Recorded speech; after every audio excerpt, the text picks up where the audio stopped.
You're welcome. Facebook comment list and then just like talk to a couple of friends.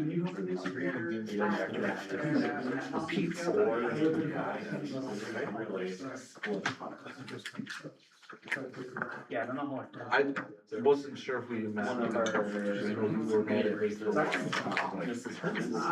got over it, didn't I? You did? But sometimes I can't tell. Give me one boy, give me one girl. We go, we. I got a little bit later than I planned. Okay. We're not gonna make it. That was the difference between. Yeah, there was some. It actually kind of rounds. It's not, you win some, you lose some, no big deal. You know, we should, that's the whole thing. I'm not gonna stress it, that's way. Do I call it? Yeah, I would feel like that's like 5 minutes. I'm good with it. That's fine. Yeah. And it was. It's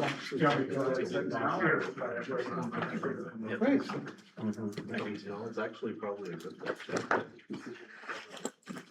Is Stockbridge open now?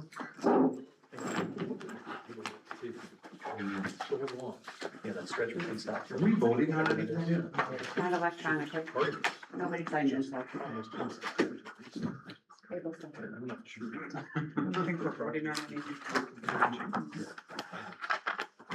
Nothing's on the agenda. Oh, there is. New business for discussion and consideration.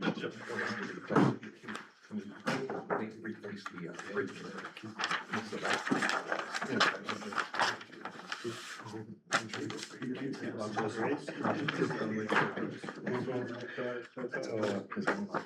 All right, it's 5 p.m. I go ahead and we'll call this joint meeting between the village board and the plan commission to order. Please rise and join me with the pledge of allegiance.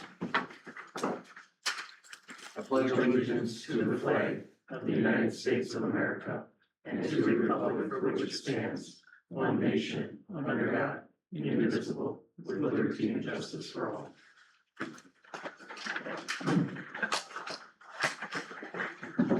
You said that Tammy has to call the plan commission to order. Yes, and then you, village board and then plan commission. Okay, so I will call this meeting to order as far as the village board's concerned. I'm gonna turn your mic on. I call Hold on. Okay, go ahead. I call to order the joint meeting on behalf of the Plan Commission. Okay, so I'll start with the roll call for the village board. Trustee Lancaster, Here. trustee Brandmeier. Here. Trustee Van Hefty is excused. Village president is here. Trustee Thiel. Here. Trustee Randall. Here. And trustee Baldwin is also excused. Roll call for the Plan Commission. Trustee Van Hefty is excused. Tammy Frassetto present. Dennis Bushwhacker present. Jim Apitz present. Tom Egbert present. Tony Schumacher present. It looks like we have a quorum on both boards. Next up is potential conflicts of interest. We put this on the agenda so that everyone, has a chance to call out any personal conflicts, so that if there is any potential conflicts, we can discuss those and do some action after, it's been identified. Has there anyone, after reviewing the, agenda here, have any conflicts of interest on the agenda tonight? Okay, there being none, we're gonna move to public comments. We don't have anybody in the audience, we don't have anybody signed up, so we're going to move on from that to new business for discussion, consideration, or action, which is the review of the draft zoning map and next steps with adoption with SRF Consulting. Take it away. You wanna turn on your mic? I think, am I on? I hear myself. Awesome. Good evening, everyone. Thank you for making time. It's good to see all of you again. My name is Mitch Rouse. I'm a planner with SRF Consulting Group. We've been working with the village for over 2 years now, helping initially with the comprehensive plan and now working on the zoning ordinance. We've been here to kind of share updates throughout the process, including a meeting in April where we had both the village trustees as well as the planning commission together. And so what we're hoping to do today is to kind of transition from kind of going through the overall structure of the different zoning districts in the code to actually putting those colors down on a map. And so we've developed with help of village staff a draft zoning map that we'd like to, take today to get your reactions to, introduce it to, but then I passed out kind of a form or a worksheet that will allow you to kind of continue to review it outside of this meeting when you have more time to kind of dig in on what's important to you and provide us comments back. And so this is kind of step one of kind of bringing this map a little bit more publicly, allowing review from both of these bodies, and then kind of continue into a more public process where community members will have a chance to provide some comments as well. Yes. Is the front screen not working? Is the what? The front screen. I don't believe it is. You should have the. Okay, I Okay. wasn't sure, that's what I was asking. Okay, I will tell people when I'm switching slides. So we should be on to slide 3 here. And that's just the one that says what is a zoning ordinance. Again, as a reminder, I know you are all familiar with this, but the zoning ordinance is kind of our primary regulatory tool that we use to implement our comprehensive plan. And so within the village of Harrison, some of the goals that are kind of identified in the comp plan that we should look to achieve through a zoning ordinance is to preserve agricultural land and open space, separate incompatible uses, enhance area and community character, and then we can also use our zoning code to promote the type of development that we want to see within the community. And so I think we've kind of seen that reflected in the kind of the different densities and the types of zoning districts that have come through. Now again, we're putting those different districts on a map. And so just as a reminder, we went through this in some detail at the last time I was here. We've kind of got this broken down into 4 different categories of districts. We have our rural districts, of course, recognizing that the village of Harrison, while it does have an urban portion, is still a very rural community. And so we need to have zoning districts that are specifically catered to ensuring that those rural agricultural uses are preserved and maintained. Within that category, we have a general agricultural district, which is just what it sounds like. And then we have a rural residential district, which is intended for those kind of rural lots that are subdivided and used exclusively for single family dwelling purposes, but are outside of our sewer service area, water area, and they're on septic and wells. Within our residential districts, we are recommending bringing it down from the 4 districts that Harrison currently has today down to 3. That would be a low density district, which is kind of like the RS1 district in terms of use, so only primarily single family homes, up to 3 1/3 acre lots, kind of at the smallest side, 3.6 units per acre. Again, it is most reflective of the existing RS1 district. We're recommending an R2 district, which would include single family dwellings, duplexes, as well as townhomes. This most readily is kind of a combination between the current RS2 district and the residential 2-family district. And then we have our multiple family district, which would allow, apartments, multifamily, as well as townhomes.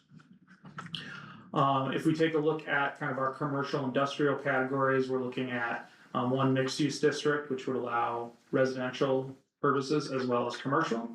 And then we have 3 commercial zoning districts, kind of ranging from what we like to call neighborhood commercial, and so they're thinking more small scale shops, restaurants, bakeries, coffee shops, those types of uses, to an RC2 district, which is office and retail. We're kind of expanding the intensity, allowing kind of more typical office type development.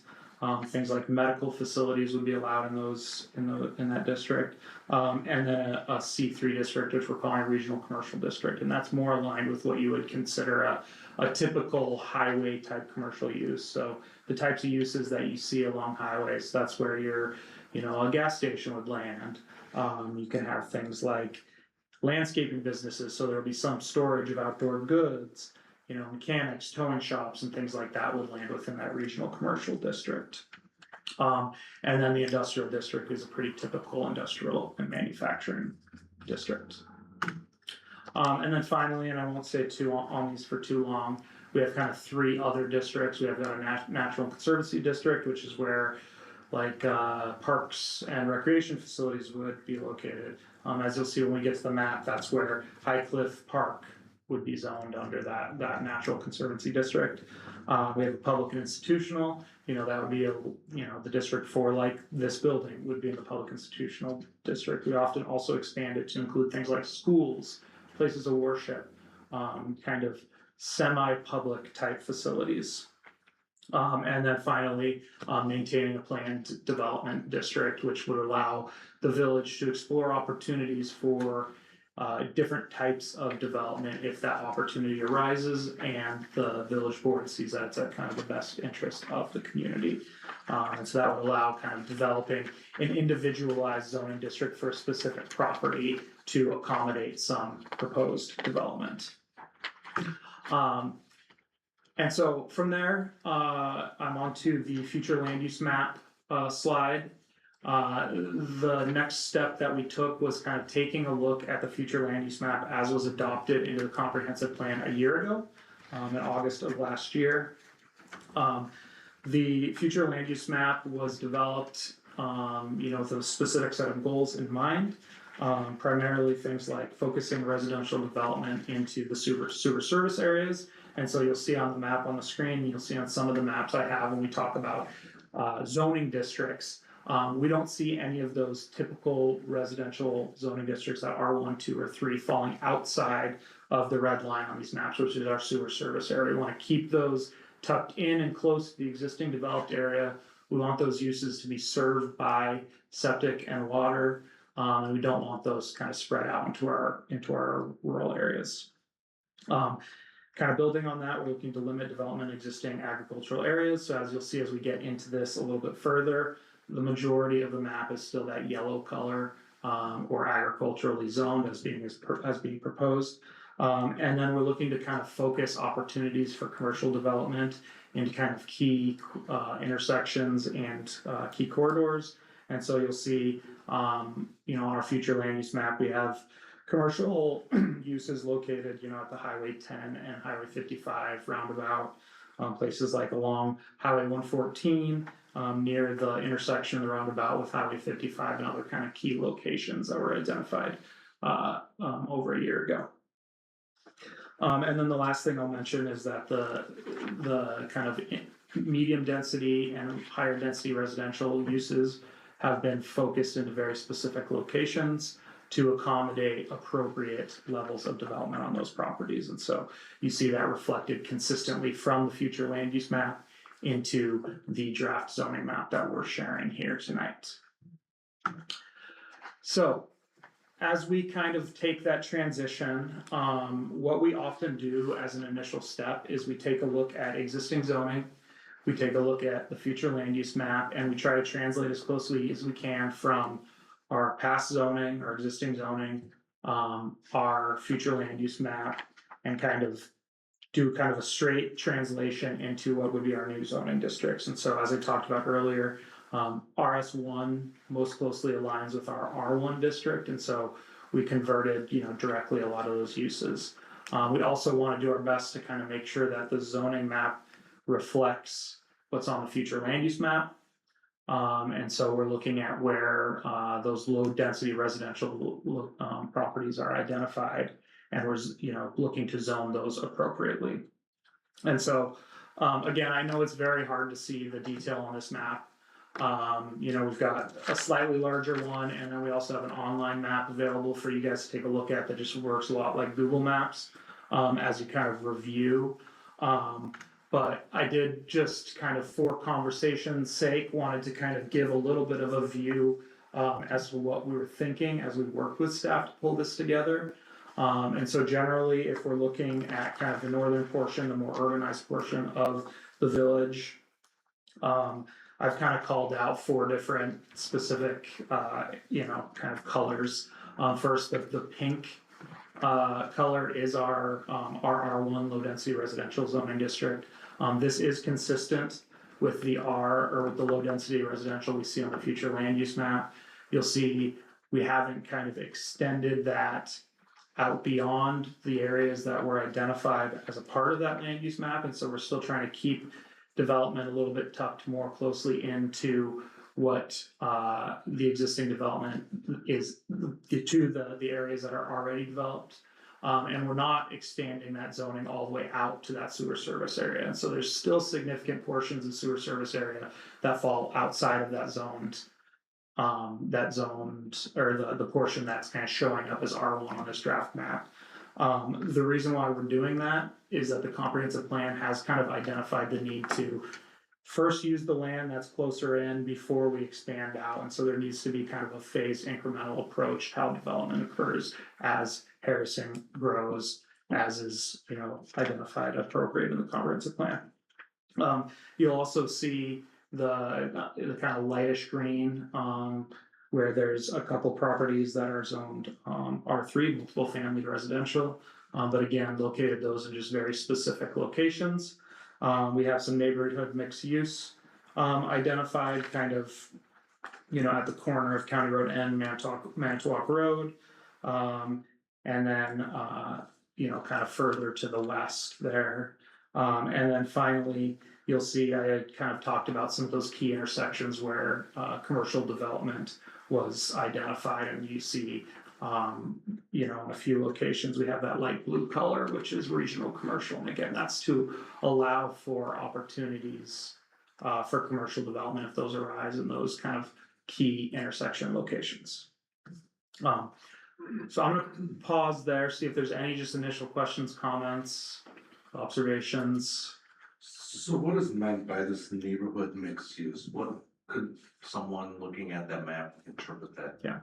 So that district would allow a variety of options. It would allow, more typical residential, kind of probably in the medium density residential kind of classification, and so looking at single family up to townhomes, but it would also allow commercial uses. The way that we've set it up is that you could include those uses in the same building if that's what makes sense, or you could, kind of include them in kind of So like separate commercial, buildings. like on the first level and. Commercial on the first level, residential up above, or it could be, residential building, behind, and then commercial up front. And the idea is to allow some flexibility between those types of uses. But it's not like we see in, larger cities where they say, thou shall put commercial on the first floor and apartments above. It's not intended to. So it's kind of function like that. open-ended, basically, Yes. to see what happens first, I would say. Yes, yeah, exactly. It's intended to provide some flexibility. And again, focused in those areas that are appropriate for those types of uses. Okay. Anybody else got any questions? How current is your map? Because I'm just piggybacking on the mixed use question. If you're looking at the mixed use area, the one that you targeted with the arrow Mhm. to the right, a large portion of that, I believe, is already developed into single family residential, which wouldn't allow for mixed use along end because there's not enough. That's between Schmidt and Manitowoc Road, it's not developed. That's where the Harrison Thomas Park, that's where the new fire station went. Yeah. Yeah. But if you go up, is that not Hosel right there at the top of it? Ozel is right here. He's right on the. Okay, I'm sorry, small print. I The assumed blue that is was the, Sunrise School, the darker blue is Yes. Sunrise The School. Sunrise School, and Yeah, this Darby. is where the fire station is, right here. I was assuming Sunrise was the park. Oh, That's yeah. my bad. I was off by a couple blocks. So Thank this you. is Midway, this is Schmidt, and Yes. along Okay. and to Manitowoc is identified Yes. as. So the Yes. fire station just hasn't been put on there yet. As public use. Right, and With the recent construction. Okay. So the other mixed use green, is that where that woods is? On Midway? Um, That would be the woods and the properties that Joe Schreiber owns to the east of that. With the corn for fields there, yeah. Yes, Okay. yep, Back behind the book company yeah. facility, that's where that is. Oh, like, Which is in Harrison, What's that? the book company? Yeah. Yeah. Lakeside Books, yeah. And I know these maps are not easy to look at, so we'll talk here about, midway. online maps where you can actually zoom in and have a little bit more interactive way. But again, just generally trying to initially get initial reactions, but then of course we want you all to be able to take your time to review this and provide comments back accordingly, so. Any other initial Yeah, responses? so when I look at this and I'm obviously gonna have to digest it more, I think there's been a consensus, I guess, that we need more business type. And then when I look at this map and I see a little bit here, a little bit more, it's more than what it was before. Mhm. I guess, is that where we take the ag stuff in future consideration? Yeah. To identify those needs in the future, I guess. Yeah, I think there's a few considerations there. Certainly continue to identify those needs in the future would be, a good thing to do. The locations we show on the map currently for commercial uses were kind of consistent with the future land use map that was adopted. But the other thing we've done, and we've talked a little bit about this in the past, is add a lot more flexibility into the code for like our agricultural areas, for our home-based businesses, so that, if someone has a shed out in the ag area, they have the opportunity to use that for business purposes, whether it's contractor sheds or to have their plumbing business. And so there's some, ways to add a little bit more flexibility to allow more kind of small economic opportunities, value-added businesses for people who own rural property, without kind of drastically altering their underlying zoning. Because we always want to make sure that we're clear that if we rezone for a specific use, if we rezone to commercial, that property is commercial and can be used in any way that's allowed under that code. And so certainly want to balance those needs appropriately. So are you familiar with any legislative initiatives that are in Madison that we may be needing to be aware of as far as future land use in the comprehensive plan that you know of that may change how we There's look at things? Sure, yeah, there's a few things that we're reviewing, and we've started the conversation with Chad about how villages need to look at future growth. And there may be some needs to evaluate the comprehensive plan to make some amendments accordingly. And so we're still kind of reviewing that to try to get a sense of. So there's provide nothing some really feedback. passed that we need to really react to, it's just possibly, and then we have to adjust? Yeah. Some of Yeah. the loose legislation has a timeline that isn't, I think, 28 or 9, yeah. So we've got some time. And is it density driven, is it cost driven, I mean? It's density driven. Okay, cause where I came from, it was, right, affordable housing, we were outside of Seattle, everything, affordable housing, Sure. affordable housing, getting shoved down everybody's throat. Which then turned into a Apartments, density it's issue. basically apartments, when they say affordable housing, they call them. Yeah. Let's For just be lack of- honest. Yeah, to be frank, it is exactly what it is. They're looking and it's for- tied to income. They're looking for, tax incentives to Yeah. build. Yeah. Low income housing or, Exactly. high density housing for people. I think the other elephant that everybody's like super hot on right now is data centers. Not that anybody would be looking at that, but I'm assuming it's probably gonna be a question that comes up from the public when they see this. And it has, and I tell people all the time, look at our comprehensive plan. Right. And look at our future land use map and look at the sewer service area, there's really not a 600 acre area Right, which cohesive. will be accommodating in our village to build such a facility because it's not gonna. Yeah. It won't fit. And we've talked about this, because we know everywhere we work on zoning, we're gonna hear this everywhere we do planning, and so. You know, you're exactly right, there's no property that's zoned appropriately that kind of accommodates what they need. But we've also talked about allowing data centers up to a certain size, cause there is a data center in the village currently. Within like the industrial zoning district, but restricting it only that industrial zoning district, and there's nowhere on this map. Where there's gonna be 600 acres or 200 acres, 300 acres that they're looking for to accommodate the type of data center that people have concerns about, and so. Without, we can write our zoning code to accommodate, you know, what we already have. Without opening up for fear of these very large, very, very intensive, very impactful types of uses without having to say thou shalt not, which is usually a better approach for communities. Matt, you wanted to ask a question? Yeah, so some of this housing stuff's definitely gonna be interesting. There's been some very strong lobbying that's taken place with some recent bills. And it's apartments and it's also very small lots where they're trying to. The state's trying to take away the ability for villages to restrict some of that, so. Be interesting as you guys review those bills, what you come up with. My question is. As far as feedback on the map itself here.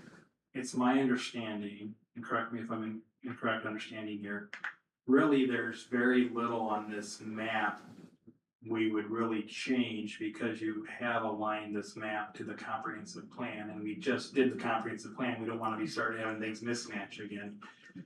So is the feedback from our two bodies here and the public more about the actual zoning code itself and less about the map?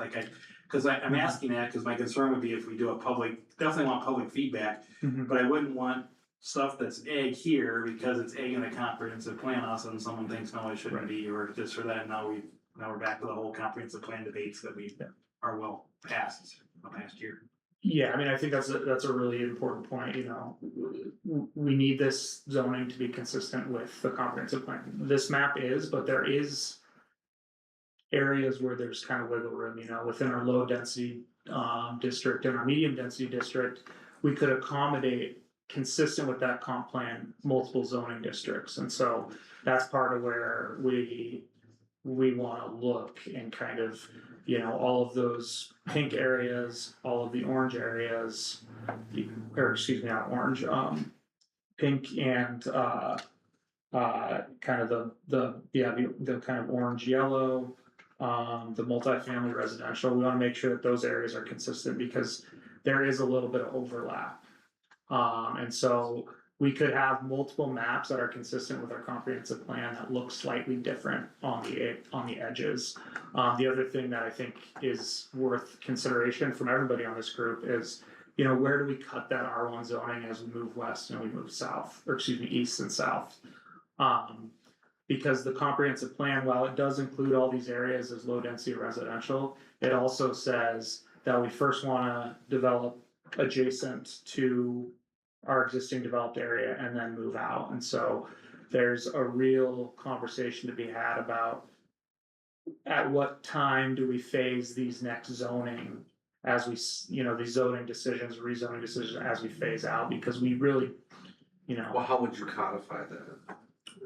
Well, you would zone it as an ag initially on the further part, you know, further out, and then within the comprehensive plan, it says first develop adjacent and then move out. And so as development occurs adjacent to existing development, the board could then get a request to rezone the next step, and that would be consistent with the comp plan. So it would add another step, certainly. But they're I you know, mean, both when would be you say consistent. fill in, because I believe we should fill in first before we sprawl out, so how do we codify that in writing so that we don't get the request of someone in the A area saying, I want an amendment? Yeah. Versus, let's put it down in writing so then he understands before coming up to Chad saying, I wanna do this, and Chad Right. says, probably not gonna happen. You know, how do you put that down in writing to say, I'm not saying I think come up with kind a of- number, but we could say 75% of the filling needs to be done or complete before we consider. I don't know how. I think it that's- boils down to consistency on how these two bodies vote. When amendments or requests are brought in front that do not make sense and do not align with the established ordinances and the established maps, these bodies have to be voting them down instead of granting exemption after exemption, because that fuels the fire for more people to introduce and expect exemptions, and the cycle keeps going. But I think exceptions and voting down are, in my opinion, are two different things. I think, last planning commission, the planning commission did not take action on, did not get a second on the comp plan change for a subdivision in a rural residential zone. So tonight you're gonna file at the planning commission, the zoning ordinance, so I think, and because it wasn't in the, part of the comprehensive plan is what I'm guessing the decision was, but I think sometimes there is exceptions to the ordinance itself in the text that need to be done to accommodate certain commercial developments, for example, that might be closer to the property line because of the size of the lot. So I think, the parameters are kind of different, but yes, I would agree that both committees need to be, and most of the time they do a lot. I did have a question on, we're talking about future development, and I like the fact that the maps have been general that allow for some changes if needed as the community progresses. Do the zoning codes also allow, if the community decides that they want to embrace their role as, I'm gonna say, a bedroom community to Appleton, where they wanna see more residential development versus business development, if that's the direction the taxpayers decide to go at some point, these changes or these modifications would allow for that to happen as well. If that's the direction the village goes over the next 10 to 15 years versus business development. Yeah, I mean, I think to some extent, that's a little bit of what we heard with the comprehensive plan, and I think the map kind of reflects that. The majority of undeveloped land that is potentially zoned, something that would allow development is for residential purposes, for exactly those purposes you talked about. And again, the commercial zoned areas are, very targeted in 3 or 4 specific locations that, probably aren't otherwise gonna be residential uses in the near future. I just have one quick follow-up question. It obviously makes sense to target those major intersections for particular development. I know at least on one of those parcels already, there's residential structures sitting. Is that going to kind of tie the hands of those landowners if they decide to move?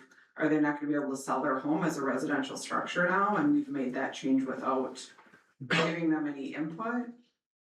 So they'd still be able to sell their home, it would be, a legal non-conforming use. And so because the quote non-conformity is created by a change of the ordinance, they can continue the use as it currently stands into the future, and that includes being sold. There wouldn't be any. So there aren't gonna be negative repercussions for the already existing Right. structures. Right, they wouldn't be able to drastically expand that non-conforming use or subdivide it for residential purposes. But they would be able to continue the use as it currently sits. I do wanna just really quickly jump back to kind of the phasing question. It's tough to put those specific type of phasing requirements within your zoning code, but again, the comp plan does specifically say, land development should be phased, starting adjacent to existing development areas and expanding out over time.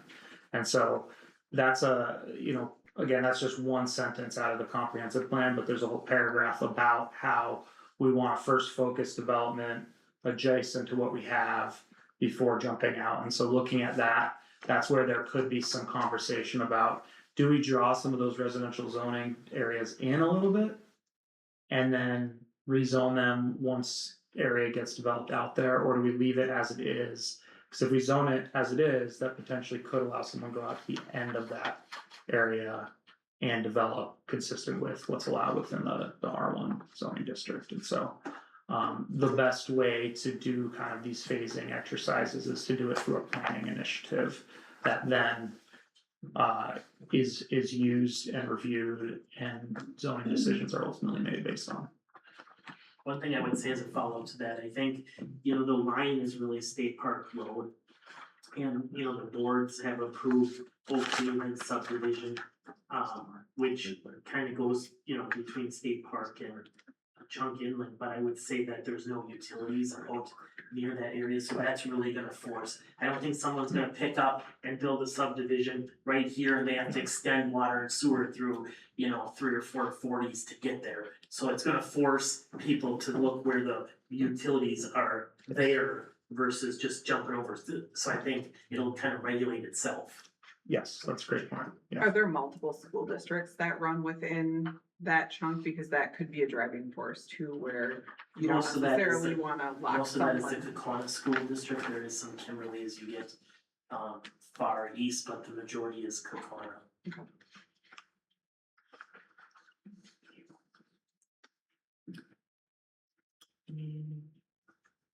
Any other questions before I move on? No, you can go ahead. You know, next I just wanna jump down, you know, south of, the village of Shorewood. Just to kind of talk a little bit about what you'll see down there. Again, as we talked about with the comp plan, as we talked about with, you know, early on in the zone effort. We wanna make sure that the rural agriculturally related portions of the community kind of remain that way. And so you'll see south of Sherwood, we really only have ag, rural residential, which is consistent with the existing rural residential areas. And then we have some, you know, natural conservancy for the state park. And so, you're not gonna see any R1, R2, R3, or anything like that. You're not seeing commercial areas, you know, south of Sherwood. Again, that's consistent with what we see on the comprehensive plan. Any questions, comments there?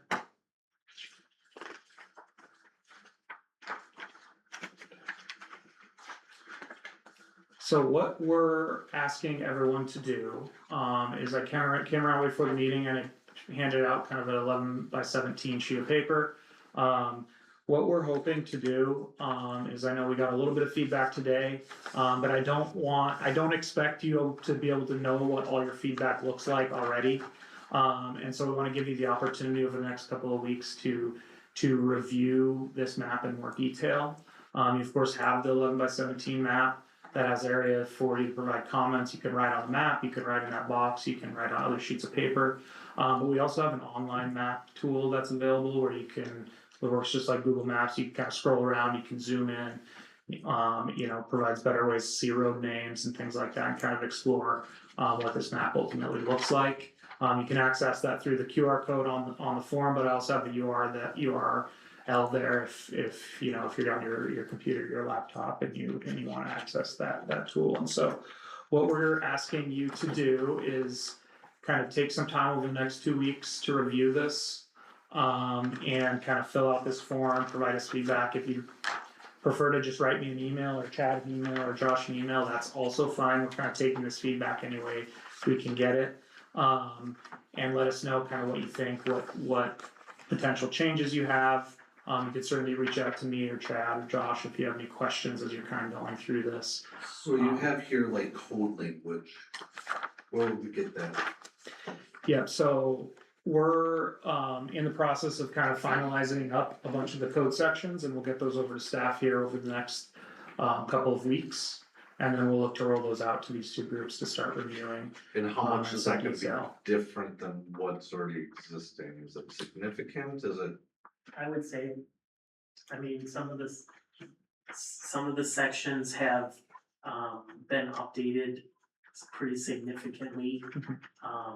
As the types of uses that could go into each one of those uses, so you'll wanna take a look at that stuff. Some of that's been shared in the April meeting at a high level. Yep. Now it's getting it down on paper, so we'll, you know, share those documents and you can take a look at it and provide comments. And the other thing we'll do is we'll annotate that so that we can point out where there are major changes that we need you to look at, whereas things stayed relatively the same. You know, like Chad that said, there are areas where there's fairly significant changes. We've done kind of wholesale updates to the use tables and things like that to modernize and to make things a little bit more simple. You know, but there are also other sections that are relatively the same, you know, much of the bulk standards, the setbacks and things like that have changed a little bit, but not drastically. Trying to kind of maintain some consistency, so. Matt, do you have a question? Yeah, so I guess too with those text amendments, is that also where, as we've talked in previous meetings, where you're also kind of moving forward with some of the simplification, like not restricting the number of accessory buildings and all that so much and making it more of just, here's your lot coverage period and making it easier to understand, easier for people to work with and really Right. let lot coverage govern some of that kind of stuff? Yes, yeah, that's where you'll see some of those where we've, you know, current code really regulates setbacks, lot coverage. You know, all number of buildings, square footage of buildings, a lot of things that while are useful are somewhat redundant in what they restrict. And so we've worked to try to identify which one of these different standards are most necessary, keep those, get rid of the others, so that we're not having to puzzle together how to lay out a lot when development ultimately occurs.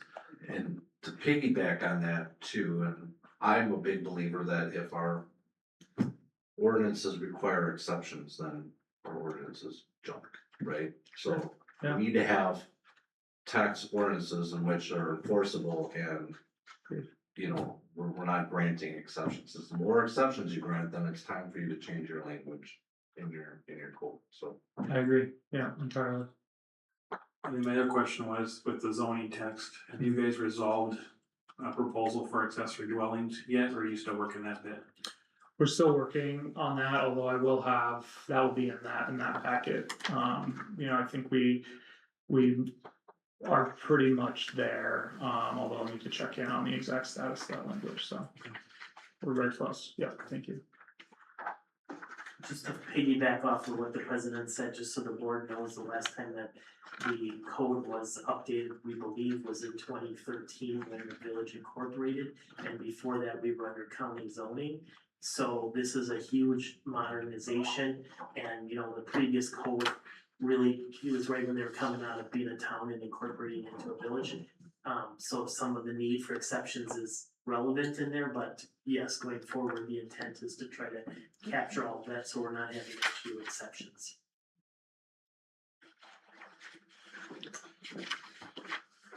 All right, any other questions or comments on this?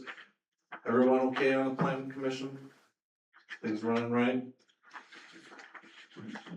Tammy? Yep. Okay,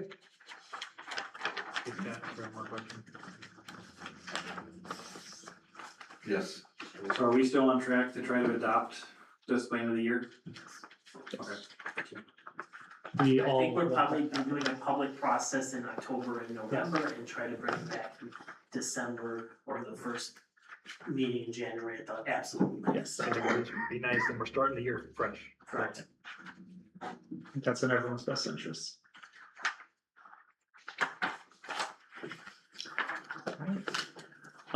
So, yeah, please, you know, just I guess to conclude, you know, please take some time, take a look at those maps.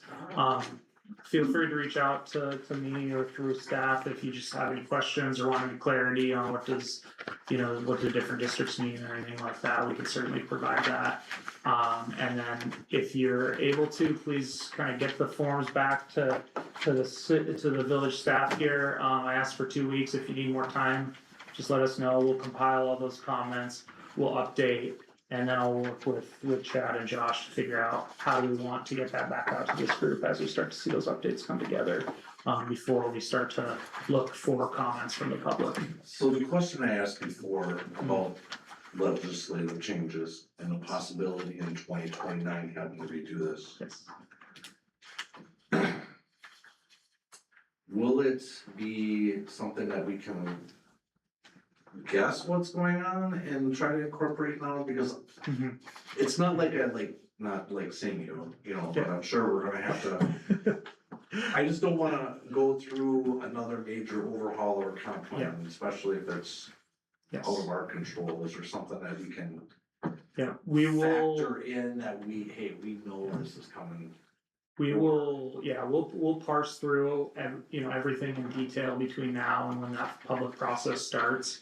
And do our best to predict if there's anything that's gonna be drastically alter, how, you know, how the village needs to do their business, related to land use and zoning, and so. We'll do our review, we'll bounce it back and forth with Chad and Josh. And then if there's things that we think are certainly coming.